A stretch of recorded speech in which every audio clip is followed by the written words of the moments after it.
Welcome back to the baseball segment, and I'm here with our baseball reporter, and that's Tommy Calautti. I know you're still mourning the end of that hockey season there, but now It's tough. maybe we'll have some good weather freaking coming up when we get baseball going. Yeah, hopefully. But we had a great weekend in baseball. We did. A couple of wins for the team. Mike Stone and the boys. Connor LeBlanc is one of those key pitchers for Coach Stone. So tell me about his play in this three-game series. Well, what I liked about Connor LeBlanc's play, he pitched the first game in the three-game set, which UMass won 5-0. From what I've seen from the UMass team, pitching is going to be very important to them. Obviously, pitching wins championships in baseball. And LeBlanc threw 8 shutout innings. It's really eases some of the pressure on the bullpen. He struck out 7 and only allowed 2 hits and 3 walks. He doesn't let a lot of guys on base. He strikes out a lot of guys. And he was very impressive with his command. I saw he threw a lot of strikes, not many balls mixed in there. And, he really helped the Minutemen out, especially knowing that they're going to go into games, maybe having to work their bullpen. Everyone has a bad start once in a while, but I really liked his command, I really liked his stamina, and I really liked his overall play in this series. Well, in the past, for Coach Mike Stone, this team has been about small ball. It's been tough to get runs, and it's been all about pitching, like you just said. But now we've had some offense in these past couple of games. So, Tommy, tell me who really contributed to that offense in this past series. Well, what I want to throw at you is Adam Picard and Matt Baer. They both had RBI doubles in the 5-0 win.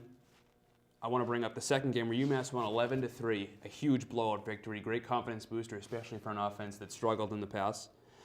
You had Kyle Adey and, again, Adam Picard. Both had doubles, both had RBIs. You've seen all 4 of the guys that I've mentioned contribute. And then in the 10-8 game that UMass won, each player registered a hit and one registered 2.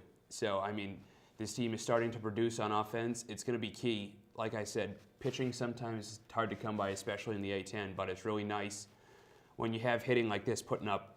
They average around 7 runs a game in this series, which would be incredible for a pitching staff that may need the help going forward. Now, Tommy, a lot of those guys that you mentioned are upperclassmen, and this team is really going to lean on those upperclassmen. Kyle Adey at the top of the lineup, getting on base, and Adam Picard's obviously in the middle of the lineup, providing a little more power than Adey. But we talked about all the positives. We talked about pitching and the offense.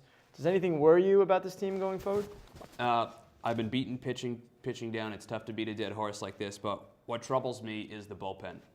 UMass in the rubber match of the third game series won the game 10-8 in 12 innings. Now, looks really nice, hot off the presses, but UMass was up 7-3 at that point. Dayton tied at 7-7. UMass went up 9-7. Dayton tied it back up again. The bullpen could not sustain the lead. Starter gave up around 5 runs.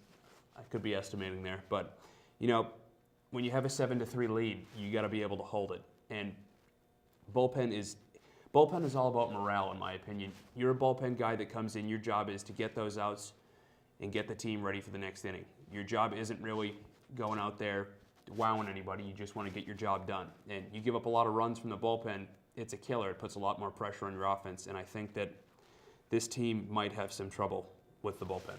Well, that's been their problem for years now. They really have not been able to get those top recruits when it comes to arms, which means that they haven't had the depth that they really have been lacking in the past 10 years on this team when it comes to pitching. So that seems like it's still a problem. But thank you, Tommy, and we're hoping they come back to UMass and get some warm weather so they can play a game around here, Absolutely. But thank you, Tommy. That'll do it for us here at UMass Sports Weekly. Thank you for watching us on Channel 19. Like we said, the baseball and softball teams will begin the heart of their schedule in the upcoming week. And please follow us on our Twitter, Facebook page, and Instagram, and even Snapchat.